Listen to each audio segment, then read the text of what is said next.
Copyright disclaimer. Under Section 107 of the Copyright Act 1976, allowance is made for fair use for purposes such as criticism, comment, news reporting, scholarship, and research. Fair use is a use permitted by copyright statute that might otherwise be infringing. Non-profit, educational, or personal use tips the balance in favor of fair use.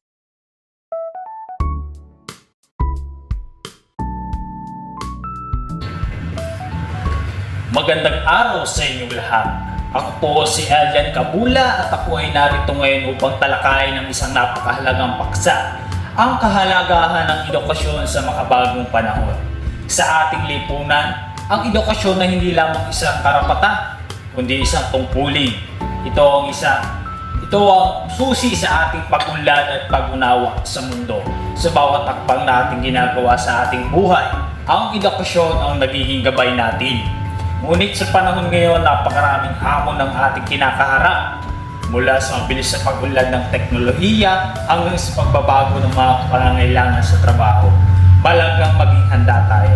Ang edukasyon ay dapat na umangkop sa pagbabagong ito. Dapat tayong maging mapanuri at patuloy na mag-aral. Hindi lamang sa loob ng silid-aralan, kundi pati na rin sa labas nito. Ang edukasyon ay hindi lamang para sa mga kabataan. Ito ay para sa lahat. Lahat tayo ay may kakayahang matuto at magpabuti.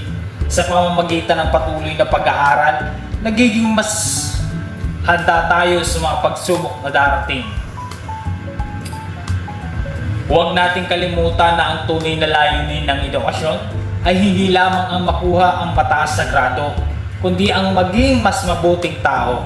Ang mga kaalaman at kasanayan ating natutunan ay dapat nating ibahagi sa iba upang makaambag sa ating komunidad. Sa pagtatapos, nais kong hikayatin ang bawat isa na pahalagahan ng edukasyon. Sa kabila ng pagsubok, huwag tayong mawalan ng pag-asa.